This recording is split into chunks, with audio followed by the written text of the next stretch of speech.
नमस्कार दोस्तों, स्वागत है आपका हमारे चैनल टेल्स बाय यशु पर। यहाँ पर आपको मिलेंगी रोचक और सस्पेंसफुल कहानियाँ। अगर आपको यहाँ पर हमारी कहानियाँ पसंद आती हैं तो कृपया करके आप हमारी वीडियोस को लाइक करें, इसको अपने दोस्तों को साथ शेयर करें और साथ के साथ अपना कमेंट करना ना भूलें। अगर आप इस चैनल पर नए हैं तो कृपया करके इसे सब्सक्राइब भी करें। आपका ज्यादा समय न लेते हुए चलो आज की कहानी को शुरू करते हैं। पिछले एपिसोड में हमने सुना था कि अनिका यहाँ पर शीला मौसी से मिलने के बाद अब फिर से वो यहाँ पर कॉलेज के लिए पहुँच जाती है। वो यहाँ पर कॉलेज के लिए अपनी गाड़ी को दौड़ाती है। रास्ते में ही अब वो वहाँ पर जैसे ही कॉलेज में पहुँचने के लिए होती है तब अनिका अपना आर्या मूर्ति का मास्क निकाल कर अब उसे पहन लेती है और अब उसे वो इस चेंजर डिवाइस को भी अच्छी तरह से फिक्स कर लेती है। जब वो रियल व्यू मिरर में खुद को देखने के बाद जब उसे तसल्ली हो जाती है कि हाँ अब उसके अंदर किसी भी तरह की कोई भी कमी नहीं है, वो पूरी तरह से अब आर्या मूर्ति के गेटअप में आ चुकी है, तब वो अपनी गाड़ी से पेरिस कॉलेज मैनेजमेंट के लिए पहुंचती है। कॉलेज में अपनी गाड़ी से उतरने के बाद अब अनिका ही सीधा ही पहले स्टाफ रूम की तरफ जाने लगती है। कुछ ही देर की डिस्टेंस के बाद अब अनिका जब वहां पर स्टाफ रूम में पहुंचती है तो वो वहां पर देखती है कि आज काफी वक्त के बाद केल्विन के चेहरे पर एक स्माइल थी, जो स्माइल इतने दिनों से न जाने कहीं गायब हो गई थी जब से रोहित मारवा ने उसे ज्यादा काम का प्रेशर दिया था। लेकिन आज उसका चेहरा कुछ अलग ही दिखाई दे रहा था। केल्विन का ध्यान जब आ रही अनिका पर गया तो वो अब खुशी से अब अनिका के पास जाकर कहता है, Arya, today is the best day for me. I can't tell you, today I am so happy. I don't know how am I tell you. Kelvin को इस तरह से देखकर अब अनिका उसे कहती है, क्या हुआ है केल्विन, तुम इतने खुश क्यों हो? हमें भी तो बताओ आखिर हुआ क्या है। ये सुनते ही अब केल्विन कहता है, यार आर्या, वो जो एचओडी ने मेरा न्यू शेड्यूल बनाया है वो इतना ही नहीं, मुझे फ्री लेक्चर के साथ 2 दिन की छुट्टी भी दे दी है। अब जितने दिन से मैं यहाँ पर इतना बिजी हुआ करता था, लेकिन अब हमारे एचओडी ने मेरे लिए फिर से नया शेड्यूल बनाया है जिसमें उसने मुझे रियायत दी है और साथ के साथ 2 दिन की छुट्टी भी। मैं तुम्हें बता नहीं सकता कि इस नए शेड्यूल से मैं कितना खुश हूँ। अब मुझे बहुत ज़्यादा मेहनत नहीं करनी पड़ेगी, अब मेरे ऊपर भी काम का प्रेशर कम हो गया है। फाइनली कितने दिनों के बाद अब मैं खुद को फ्री महसूस कर रहा हूँ।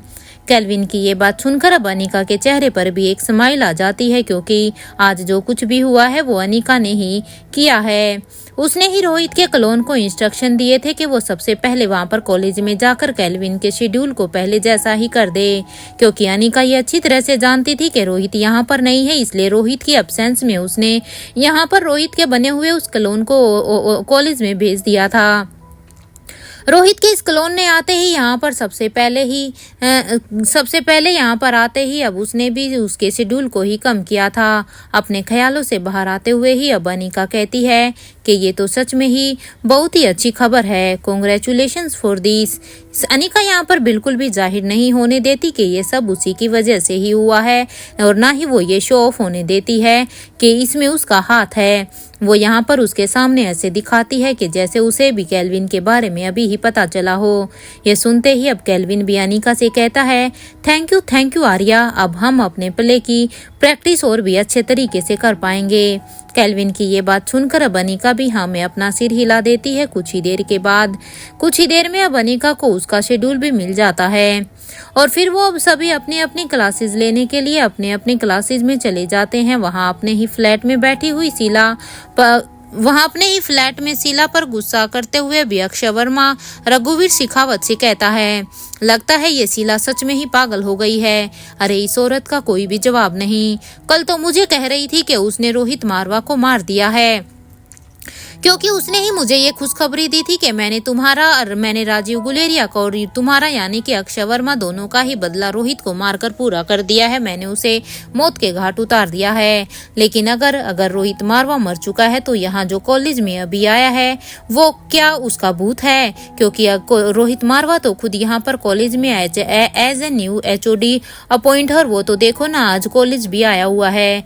ये शीला कितना झूठ बोलती है। ये सुनते ही तो रघुवीर शेखावत भी अब कहता है, हो सकता है कि शीला को कोई गलत फहमी हो गई हो सकता है उसे लगा हो कि उसने अपने काम को अंजाम दे दिया हो, लेकिन ये रोहित मारवा फिर भी बच गया हो। ये सुनते ही अब अक्षय वर्मा अपनी पॉकेट से अब अपने फोन को निकालकर अब जल्दी से शीला के नंबर को ही डायल कर देता है, क्योंकि जब शीला ने उसे रोहित की मौत की खबर दी थी तो अक्षय वर्मा सच में बहुत ही खुश महसूस हो रहा था। अक्षय वर्मा की खुशी सातवें आसमान पर थी। उसे ऐसा लग रहा था कि उसकी लाइफ का एक सबसे बड़ा कांटा उसकी जिंदगी से निकल गया है। लेकिन यहाँ पर रोहित के क्लोन को देखकर अब तो उसका गुस्सा उसके बॉडी में खासकर फैसाना जा रहा था, क्योंकि अब वो अपने गुस्से पर कंट्रोल ही नहीं कर पा रहा था। इसलिए वो जल्दी से शीला को कॉल करता है। कुछ ही देर की रिंग के बाद जब सामने से शीला ने हेलो कहा तो यहाँ पर अब अक्षय वर्मा कहता है, लगता है कि तुम्हारा दिमाग खराब हो गया है, लगता है अब तुम अपने बुढ़ापे के निकट हो, तुम्हारे दिमाग ने अब काम करना बंद कर दिया है, तुम्हें एक्चुअल में और फेक में कोई फर्क ही नजर नहीं आता। अब यहाँ पर अक्षय वर्मा की ये बात सुनते ही अब शीला कहती है कि तुम बोल क्या रहे हो, अपनी जुबान को संभाल कर बोलो, अपनी जुबान पर थोड़ा सा लगाम रखो, ये मत भूलो कि तुम किससे बात कर रहे हो। ये सुनते ही अब अक्षय वर्मा फिर से कहता है, अरे मुझे तो अच्छी तरह से पता है कि मैं किससे बात कर रहा हूँ, कल से तुमने मेरा दिमाग खराब किया हुआ है। तुम क्या कह रही थी कल कि तुम यानी कि तुमने रोहित मारवा को मार दिया है, और मैं इतना बेवकूफ कि मैंने तुम्हारी इस बात को बिना क्रॉस चेक किए ही तुम्हारी बातों पर विश्वास भी कर बैठा और अपनी खुशियों का जश्न मनाने के लिए बैठ गया। ये सुनते ही अब शीला कहती है कि सीधी बात कहो, ये इस तरह से घुमा फिरा कर बात करने की कोई भी जरूरत नहीं है। मुझे तुम्हारी बातों से कुछ भी समझ नहीं आ रहा है कि आखिर तुम कहना क्या चाहते हो। ये सुनते ही तो अब अक्षय वर्मा कहता है कि रोहित मारवा मरा नहीं है बल्कि जिंदा है, वो आज कॉलेज भी आया हुआ है, मैंने खुद उसे अपनी आंखों से उसे कॉलेज में देखा है। बेवकूफ औरत, पता नहीं किस बात का घमंड है तुम्हें, एक काम ठीक से नहीं कर सकती हो, एक काम भी तुमसे किया नहीं जाता है। ये कहते हुए ही अक्षय वर्मा ने अपने फोन को बिना शीला की किसी भी बात को सुने ही डिस्कनेक्ट कर दिया था, क्योंकि आज उसे अपने ऊपर और शीला के ऊपर इतना गुस्सा आ रहा था कि जिसे वो बयां भी नहीं कर सकता था। वहीं दूसरी तरफ अभी शीला को देखकर ऐसा लग रहा था जैसे उसे 440 वोट का एक झटका लगा हो। शीला को तो अभी कुछ भी समझ में नहीं आया कि अभी अक्षय वर्मा ने क्या कहा और क्यों कहा। शीला अभी भी इसी सोच में ही थी कि क्या अक्षय वर्मा सच में सच बोल रहा है या वो झूठ कह रहा है। कहीं ऐसा तो नहीं कि वो मुझसे ऐसे ही कह रहा हो, क्योंकि हमने तो कल अपने हाथों से ही उसे मार दिया था। वो रोहित मारवा हमारे हाथों से कैसे बच सकता है। चलो मान लेती हूँ कि मेरे वार से वो बच गया हो, लेकिन उस केमिकल से तो किसी के लिए भी बचना नामुमकिन है। तो फिर वो उस केमिकल से कैसे बच सकता है जो उसकी बॉडी में इंजेक्ट हो रखा था। मुझे नहीं लगता कि वो बचा होगा। जरूर ये अक्षय वर्मा ही मुझे कोई झूठ बोल रहा होगा, शायद ये मुझसे मेरी किसी बात का बदला ले रहा होगा। अपने ख्यालों में ही अब शीला थी कि तभी उसे तो ये समझ ही नहीं आ रहा था कि आखिर रोहित मारवा कैसे बच सकता है, क्योंकि शीला ने तो कल बखूबी अपने काम को अच्छी तरह से अंजाम दिया था, तो उसके हाथों से ये गलती कैसे हो सकती थी कि रोहित मारवा उसके हाथों से बच जाए। माना कि उसके वार से दमयंती, शीला और उसकी सिपाहियों के हाथ से उसके वार से वो बच सकता था, लेकिन जो केमिकल उसकी बॉडी में जा चुका था उससे वो कैसे बच सकता था। शीला अभी भी अपने इन्हीं ख्यालों में ही थी। आज शीला को ऐसा लग रहा था जैसे वो जितना इस बारे में सोचेगी आज तो उसका दिमाग ही फट जाएगा। उसे अब कुछ भी समझ में नहीं आ रहा था। लेकिन अब शीला बस इस बात का ही इंतजार कर रही थी कि ये दमयंती देवी कब उसे अनिका की वो ब्लड रिपोर्ट देगी, क्योंकि शीला ने पहले से ही दमयंती देवी को अनिका की ब्लड रिपोर्ट दी थी, क्योंकि उसे अनिका के ब्लड से बड़ी ही उम्मीद थी कि जरूर अनिका के ब्लड में उसे कुछ ऐसा मिलेगा जिससे वो V16 पावर ड्रग तक पहुंच सकेगी। क्योंकि अब तक शीला भी इस बात के लिए श्योर नहीं थी, लेकिन उसकी एक शंका थी जिसे वो ये टेस्ट कराकर दूर कराना चाहती थी। साथ के साथ उसे उम्मीद भी थी कि शायद अब वो अपने काम में सफल हो सकती है। वहीं दूसरी तरफ अभी कॉलेज में अब तक सभी के ही लेक्चर पूरे हो गए थे। लगभग सभी अब अपने अपने अपार्टमेंट में चले गए थे। रोहित के फ्लैट में अनिका अब रोहित के क्लोन के साथ थी। वो अब उसे कह रही थी कि तुम्हें पता है ना कि तुम्हें क्या करना है और क्या नहीं करना है, यहाँ इस कॉलेज में तुम्हारा रोल क्या है। अनिका की बात को सुनकर अब वो क्लोन भी हाँ में अपना सिर हिला देता है, क्योंकि अनिका ने पहले ही उसे अच्छी तरह से ट्रेन कर दिया था और अब वो हाल से सीधा ही रूम में चला जाता है। वो ब्लैक जंपसूट और मास्क लगाकर अब बाहर हॉल में आ जाता है। तब तक अनिका भी अब अपने फोन में कुछ टाइप करने के लिए लग जाती है। कुछ ही देर की टाइपिंग के बाद अब अनिका उसे रोहित के क्लोन से कहती है, मैंने अपार्टमेंट के साथ कॉलेज के सारे ही कैमराज को अच्छी तरह से हैक कर दिया है। तुम्हारे पास सिर्फ इस काम को करने के लिए 10 मिनट हैं, क्योंकि उसके बाद इस कॉलेज की टेक्निकल टीम सारे ही कैमराज के होल्ड को अपने हाथों में ले लेगी। तब तक उन्हें इन कैमराज के बारे में अच्छी तरह से पता चल जाएगा और ज़्यादा से ज़्यादा उन्हें बस इनको फिर से ठीक करने में 10 ही मिनट लगेंगे। अपनी बात को आगे बढ़ाते हुए अनिका कहती है, तुम्हें पता है ना कि मैं तुम्हारा कहाँ पर इंतजार करूंगी, क्योंकि मैंने तुम्हें पहले ही इसके बारे में बता दिया है, इसलिए तुम्हें आई थिंक ये बात तो अच्छी तरह से पता होगी, इसलिए तुम्हें बिना वक्त गवाए ही वहीं पर ही आना है। मैं तुम्हें वहीं पर ही मिलूंगी। अब जल्दी से जाओ, तुम्हारे पास वक्त बिल्कुल भी नहीं है, ये तो क्योंकि तुम्हारे पास एक लिमिटेड टाइम है। ये सुनते ही वो क्लोन अब रोहित के फ्लैट से बाहर आ जाता है और फिर वो स्टेयरकेस से जल्दी से नीचे की तरफ जाने लगता है। वहाँ रूम में अब तक अनिका भी जल्दी से अपनी जंपसूट को पहन लेती है और उसकी नज़र अब सामने गाड़ी पर ही उसकी नज़र अभी वहाँ पर सामने घड़ी पर ही थी, क्योंकि उसे भी पता था कि यहाँ पर 10 मिनट के अंदर ही उन्हें अपने काम को अंजाम देना है। कुछ ही देर के बाद अब अनिका भी बालकनी में आ जाती है तो वो देखती है कि वो क्लोन रोहित का क्लोन अभी लैब बॉटनी डिपार्टमेंट के बेसमेंट के पास से जा रहा था। कुछ ही देर में अब अनिका भी उस फ्लैट को लॉक करने के बाद अब वहां से जल्दी से निकल जाती है, क्योंकि उसे उस क्लोन के पहुंचने से पहले उसके वहां पर पहुंचना था। कुछ ही देर के बाद अब अनिका भी उस अपार्टमेंट से बाहर निकल जाती है और वहां दूसरी तरफ अब तक वो क्लोन अब तक उस बेसमेंट में पहुंच गया था। वो अनिका के दिए हुए इंस्ट्रक्शन के मुताबिक वो पहले बेसमेंट की दूसरी तरफ जाता है। वहां जाकर अब वो अपनी स्पीड को बढ़ा देता है और बिजली जैसी रफ्तार की तरह वो अब एक एक करके सभी के ही ब्लड सैंपल को लेने लगता है। वहां का काम पूरा करने के बाद वो अब पुरानी लाइब्रेरी की तरफ अपने कदमों को बढ़ा देता है।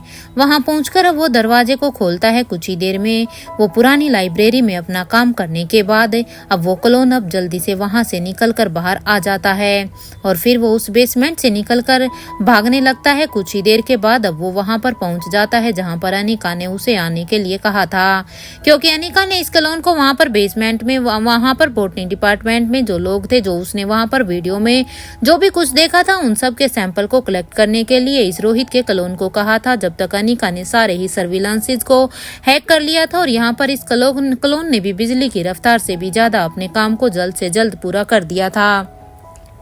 अब वहां पर आकर अब वो क्लोन देखता है कि एक गाड़ी वहां पर पहले से ही खड़ी हुई है, इसलिए अब वो क्लोन समझ जाता है कि ये अनिका की ही गाड़ी होगी। इसलिए वो क्लोन अब उसे गाड़ी के पास चला जाता है और अब वो पीछे के दरवाजे को खोलकर अब उस गाड़ी में बैठ जाता है। अनिका अंदर बैठी हुई अनिका ने अब उस क्लोन से कहा, क्या काम हो गया है पूरा? ये सुनते ही अब वो क्लोन थम्स अप का इशारा अनिका की तरफ कर देता है।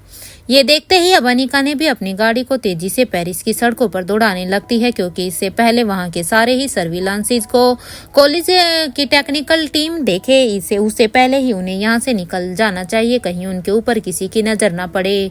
वहीं दूसरी तरफ अब तक स्वाति मल्होत्रा भी अभी उस केमिकल के एंटीडोट को बनाने में ही लगी हुई थी। यहाँ अब तक रोहित की हालत और भी ज्यादा क्रिटिकल हो रही थी, क्योंकि वो केमिकल अब तक उसकी पूरी ही बॉडी में फैल चुका था और अब तक उसको उसकी एंटीडोट नहीं मिली थी, जिससे कि इस केमिकल के असर को उसकी बॉडी से कम किया जा सके, क्योंकि स्वाति मल्होत्रा अभी तक इसी केमिकल्स को बनाने में लगी हुई थी। वो स्टैचू अब स्वाति के दिए हुए इंजेक्शन के मुताबिक अब अपना काम कर रही थी, क्योंकि जब उस स्टैचू ने देखा कि यहाँ पर उसके युवराज की हालत बहुत ही क्रिटिकल होती जा रही है, अब उसकी पल्सेस भी गिरती जा रही हैं, तब उसने स्वाति के दिए हुए इंजेक्शन को अब उसकी बॉडी में उसे ड्रिप्स में इंजेक्ट कर दिया था। यहाँ बूढ़े बाबा भी अभी रोहित की ही कंडीशन देखकर अब पैनिक करने लगे थे, क्योंकि रोहित की कंडीशन इस वक्त इतनी खराब थी कि अगर उसे जल्द से जल्द अब उस एंटीडोट को नहीं दिया गया तो शायद उसे बचा पाना फिर शायद किसी के लिए भी बहुत ही नामुमकिन होगा। अब वो बस एक एक मिनट एक एक सेकंड को ही ऐसे ही खड़े खड़े काउंट कर रहे थे कि कब वो एंटीडोट बनकर आएगा और वो यहाँ पर रोहित बाबा को बचा पाएंगे। अब यहाँ पर बूढ़े बाबा को कुछ भी समझ नहीं आ रहा था कि वो करें तो क्या करें।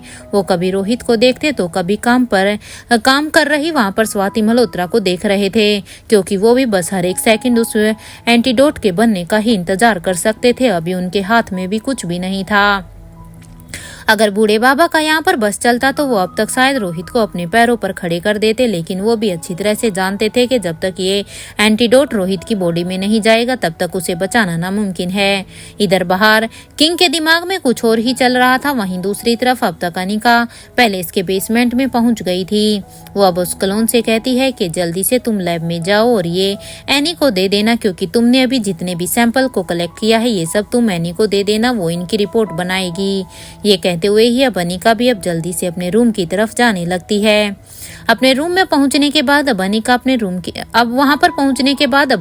रूम की तरफ चली जाती है। वहां पर अब वो जल्दी से अपने रूम में जाकर सबसे पहले शावर लेती है, क्योंकि अनिका भी यहाँ पर इस काम में उसके साथ थी, इसलिए अनिका ने भी सबसे पहले शावर लेना बेटर समझा। और चेंज करने के बाद अब अनिका पहले सोचती है कि वो पहले रोहित को फोन लगा ले। यही सोचकर अब अनिका रोहित के नंबर को डायल कर देती है, क्योंकि रोहित यहाँ पर उसके लिए सिर्फ एक लेटर को छोड़कर गया था। इसलिए अनिका ने सोचा कि क्या आज का पूरा दिन ही निकल गया है, उसे अभी एक बार मिस्टर मारवा से बात कर लेनी चाहिए इस बारे में। एक लंबी रिंग के बाद जब किसी ने भी फोन नहीं उठाया तो अब वो दोबारा से रोहित के कॉल कनेक्ट करने का ट्राई करती है। कुछ देर तक ट्राई करने के बाद जब रोहित ने फोन नहीं उठाया तो यहाँ पर अब अनिका को रोहित के ऊपर बहुत ही गुस्सा आ रहा था कि आखिर ऐसा भी क्या बिजी हो गया है कि ऐसा भी उस इंपीरियल ग्रुप में क्या बिजी हो गया है मिस्टर मारवा, जो उसका फोन ही नहीं उठा रहा है। क्या उसके काम के आगे उसकी फैमिली, उसकी बीबी की कोई भी वैल्यू नहीं है क्या? अनिका भी यही ही सोच रही थी कि तभी उसके कानों में अब दरवाजे के नोक होने की आवाज सुनाई देती है। जब अनिका अपने रूम के दरवाजे को खोलती है तो सामने रिया को परेशान देखकर अब अनिका कहती है, रिया क्या हुआ? क्योंकि ये दरवाजा रिया ही नोक कर रही थी और रिया बड़ी ही हड़बड़ाई हुई थी, उसके चेहरे पर परेशानी साफ साफ नजर आ रही थी। अनिका ने जब रिया से ये पूछा कि तुम्हें क्या हुआ है, तब रिया अपनी मम्मा का हाथ पकड़ कर कहती है, चलो मम्मा देखो ना, बड़ी मौसी को बड़ी ही चोट लगी हुई है। ये कहते हुए ही रिया अब अनिका को ऊपर की तरफ लेकर जाने लगती है, क्योंकि इस बारे में अब तक अनिका को भी कुछ भी पता नहीं था, क्योंकि वो भी रेखा मौसी से कल राजमहल में ही मिली थी और अनिका रोहित को और रेखा मौसी को साथ लेकर जाने के लिए कहकर वहां से निकल गई थी। और उसके बाद से तो उसे खुद भी नहीं पता था कि यहाँ पर क्या हुआ है। कुछ देर के बाद जब रिया और अनिका रेखा मौसी के रूम में जब जाती हैं तो वो वहां पर अब करण गुलेरिया, आकाश गुलेरिया, मयूर के साथ साथ आयशा मारवा और सावित्री भी वहीं पर उनके कमरे में ही मौजूद थे। अलेक्जेंडर अब रेखा मौसी से पूछ रहा था कि बड़ी मौसी बताइए ना कि आपको क्या हुआ है, आपको ये चोटें कहाँ से आई है, आप कुछ हमें बता क्यों नहीं रही हैं? अलेक्जेंडर की इस बात पर अब रेखा मौसी कहती है कि बेटा मुझे तो कुछ भी पता नहीं है, यहाँ तक तो मुझे कुछ भी याद नहीं है कि आखिर हुआ क्या है जो मुझे ये चोटें आई हैं। रेखा मौसी के इस जवाब पर अब अनिका उसके पास जाकर कहती है कि मौसी सच बताइए कि आखिर हुआ क्या है, प्लीज मुझे कुछ तो बताइए ना, ताकि मैं कुछ तो इसके बारे में सोच सकूं। और ये सब कुछ कब हुआ और कैसे हुआ, ये मुझे अब तक बताया क्यों नहीं गया है, मुझे इसके बारे में कुछ भी पता क्यों नहीं है। ये कहते हुए ही अब अनिका अब वहां पर सभी की ही तरफ देखने लगती है, क्योंकि वहां पर सब मौजूद थे, लेकिन अनिका को अभी तक इसके बारे में कुछ भी पता नहीं था। इसलिए अनिका को लगता है कि शायद यहाँ पर मौजूद लोगों को सच में सब कुछ पता होगा, लेकिन जो हाल यहाँ पर अनिका का था वहीं यहाँ पर मौजूद बाकी लोगों का था, क्योंकि अब तक किसी को भी कुछ भी समझ नहीं आ रहा था कि आखिर रेखा मूर्ति को ये इतनी सारी चोटें आई कैसे थी। अनिका को इस तरह से देखकर अब करण गुलेरिया कहते हैं कि बेटा हमें भी कुछ भी नहीं पता है, तुम हमें इस ऐसे क्यों घूर घूर कर देख रही हो? अगर तुम्हें लगता है कि हमें इसके बारे में पता था और हमने इसके बारे में तुम्हें नहीं बताया है तो वो तुम गलत हो, क्योंकि हमें भी सच में इसके बारे में कुछ भी नहीं पता है, हमें भी बस आज ही पता चला है इस बारे में। वो तो रिया ही हमेशा की तरह अपनी बड़ी मौसी से मिलने के लिए आई थी, अगर रिया आज यहाँ पर नहीं आती तो हमें भी रेखा मूर्ति के बारे में कुछ भी पता नहीं चलता। और जब यहाँ रिया इनसे मिलने के लिए आई थी तो अब रिया ने ही हम सब के कानों में रिया के ही चीखने की आवाज सुनाई दी थी, जिसे सुनकर ही हम यहाँ पर रेखा मूर्ति के कमरे में आ गए थे। जब हम रिया की चीख को सुनकर यहाँ पर आए थे तो हमें पता चला कि रेखा मूर्ति की ऐसी हालत है।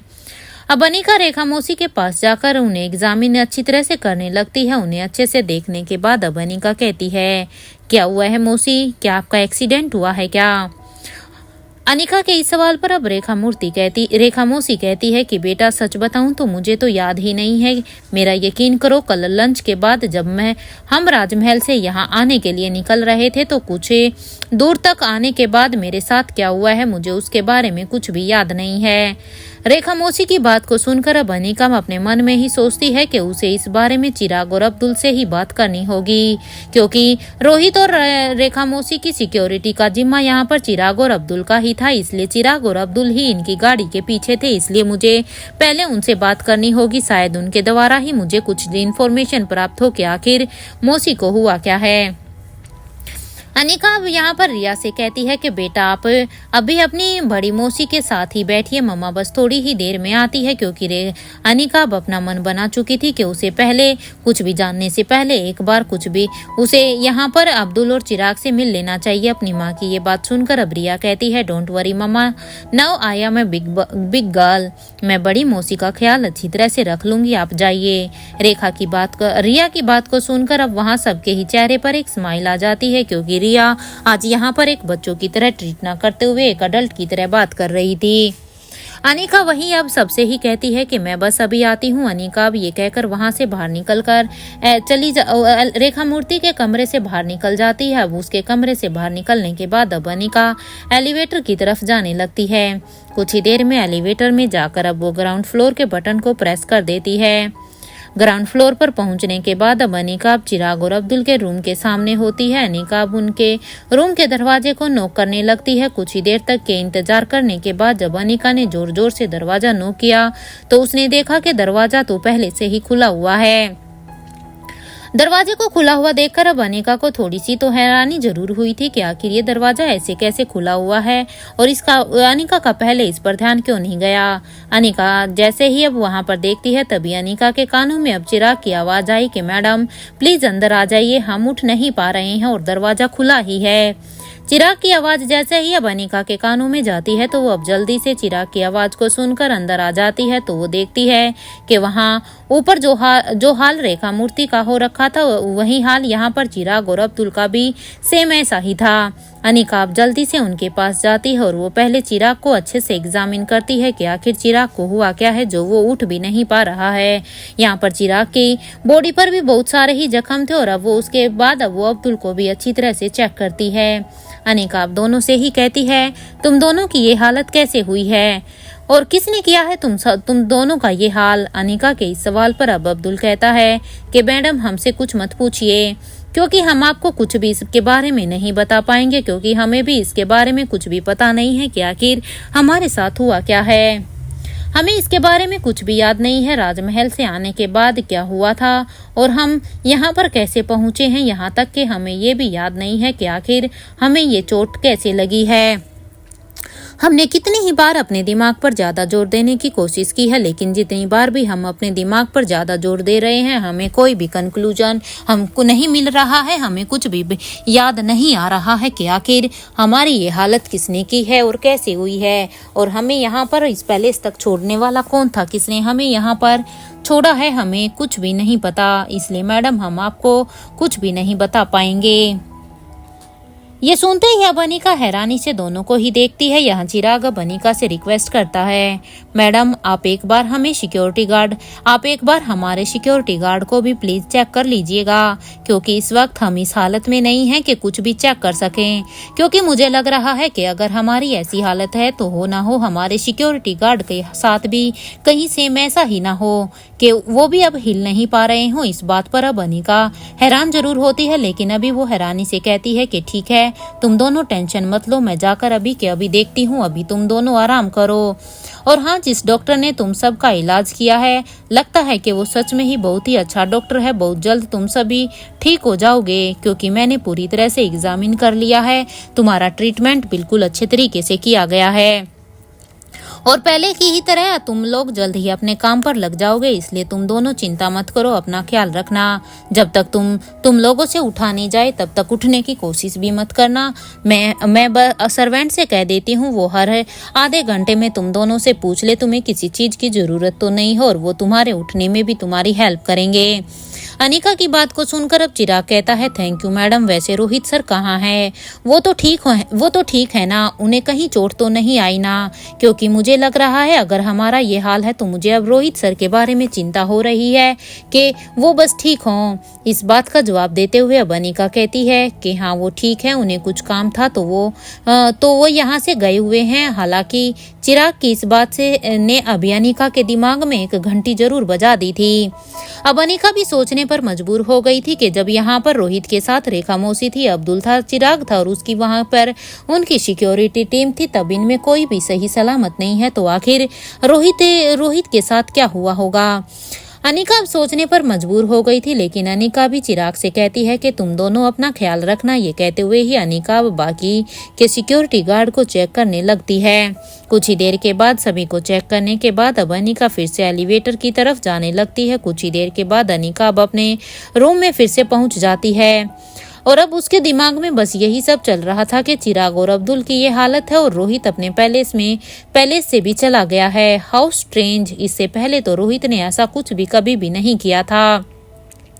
उसकी फर्स्ट प्रायोरिटी तो हमेशा से ही हम सब रहे हैं, चाहे ऑफिस में कितना भी जरूरी काम क्यों ना रहा हो, वो हमें छोड़कर नहीं जा सकता। अगर चलो वो मानती हूँ कि वो 1-2 बार गया भी है तो उसके लिए चिराग को तो रोहित के बारे में पता होता ही है, लेकिन इस बार तो चिराग को भी उसके बारे में कुछ भी पता नहीं है। और अगर वो जाता भी तो अपने आदमी चिराग और अब्दुल को साथ लेकर जाता। अब की बार वो अकेला कैसे गया? क्योंकि अब तक तो मुझे भी यही लग रहा था कि शायद चिराग और अब्दुल दोनों ही उसके साथ होंगे, लेकिन मुझे अब इन दोनों की ही कंडीशन को देखकर अब पता नहीं मुझे क्यों लग रहा है कि रोहित शायद ठीक नहीं है, क्योंकि मुझे पता है कि उस पैलेस में एक मेडिकल फ्लोर है। यही सोचते हुए ही अब अनिका भी एक बार फिर से रोहित को फोन लगाने लगती है। कुछ ही देर के रिंग के बाद जब किसी ने फोन नहीं उठाया तो गुस्से में अनिका अब अपने फोन को बड़े ही जोर से बेड पर पटक देती है। उसे गुस्से से ज्यादा अब अपने आप पर हैरानी हो रही थी। उसने इतनी बार रोहित को फोन किया, लेकिन रोहित ने एक बार भी उसके फोन को नहीं उठाया। इवन उसने अब तक कोई कॉल बैक भी नहीं किया। कॉल बैक तो छोड़ो, उसने अभी तक कोई मैसेज भी ड्रॉप नहीं किया था अनिका के लिए। अनिका भी यही सोच ही रही थी कि तभी अनिका के कानों में अब अपने फोन में बजने की आवाज सुनाई देती है। अनिका को जैसे ही अपने फोन की रिंगटोन सुनाई देती है तो उसे लगता है कि शायद ये रोहित का ही नंबर होगा, शायद रोहित ने ही उसे कॉल किया होगा। इसी उम्मीद से ही ये सोचते हुए ही अब अनिका के चेहरे पर एक स्माइल आ जाती है। एक पल के लिए वो अपने गुस्से को भूल जाती है कि अभी अभी वो रोहित के ऊपर कितना गुस्सा हो रही थी। लेकिन जैसे ही वो जल्दी से अपने फोन की स्क्रीन पर देखती है तो उसे रोहित का फोन ना कर उसे एनी फोन कर रही थी।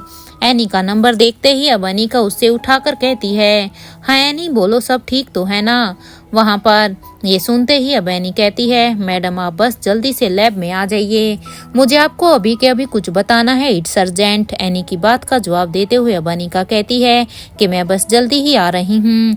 अपने फोन को डिस्कनेक्ट करते हुए अब अनिका अपने रूम से बाथरूम की तरफ चली जाती है और वो बाथरूम से होते हुए अब अनिका बेसमेंट में पहुंच जाती है और वहाँ लैब की तरफ जाने लगती है। जैसे ही अनिका अब लैब में जाती है तो वो कुछ देखते हुए ही अब एनी से कहती है, इस क्लोन को क्या हुआ है? इसे देखकर तो ऐसा लग रहा है कि किसी ने इसके ऊपर अटैक किया है। ये सुनते ही अब एनी कहती है, डोंट वरी मैम, मैं इसे रिपेयर कर दूंगी, मुझे क्लोन की चिंता नहीं है, मैं इसे अच्छे से रिपेयर कर सकती हूँ। एनी की ये बात सुनकर अब अनिका कहती है, इसके हाथ में कुछ ब्लड सैंपल थे, वो तुम मुझे दे दो, मैं उसे चेक कर लेती हूँ। एनी ने अब अनिका की ये बात सुनकर अब एनी ने जब अनिका के मुंह से ये सब सुना तो उसने कहा, मैडम आप इस वक्त आराम कर लीजिए, कॉलेज से आई हैं आप? एनी की ये बात सुनकर अब अनिका कहती है, नहीं एनी, आराम का अभी मेरे पास कोई भी टाइम नहीं है, 15 दिन बाद फाउंडेशन डे है और अब तक तो हमने अंदाजा लगा ही लिया है कि दुश्मन क्या प्लान करने वाले हैं। ये कहते हुए ही अब अनिका सामने रखे हुए एक बॉक्स को उठाती है और उसे दूसरी तरफ रख देती है। अब अनिका अपने हैंड ग्लव्स पहनकर अब वो अपना मास्क भी लगा लेती है, क्योंकि अब अनिका खुद ही उस ब्लड सैंपल को अब एग्जामिन करने वाली थी। और फिर वो अब एक एक करके उन ब्लड सैंपल को अब चेक करने लगती है। वहाँ दूसरी तरफ अब तक अपने रूम में करण गुलेरिया भी अब तक अपने रूम में पहुंच जाते हैं। अब करण गुलेरिया भी यही सोच रहे थे कि आखिर रेखा मूर्ति के साथ ये सब क्या हुआ है, किसने किया है ये सब कुछ, और अगर उसके साथ सच में ऐसा कुछ हुआ है तो उसे कुछ याद क्यों नहीं आ रहा है। आखिर इन सब के पीछे कौन हो सकता है। यहाँ आकाश गुलेरिया भी अपने रूम में बैठकर अपने लैपटॉप पर कुछ काम करता हुआ यही सोच रहा था कि हर बार कोशिश करता हूँ कि मैं मिसेज अंजलि मल्होत्रा से अपने सवालों का जवाब ले सकूं। कितनी ही बार मैं अपना मन बनाकर जाता हूँ, लेकिन मैं हर बार ही असफल हो जाता हूँ, क्योंकि हर बार ही कुछ ना कुछ ऐसा हो जाता है कि मैं उनसे बात ही नहीं कर पाता हूँ। न जाने मेरे इन सवालों का जवाब मुझे कब मिलेगा। आकाश गुलेरिया यहाँ पर अपने काम को करते हुए बस यही सब ही सोच रहा था।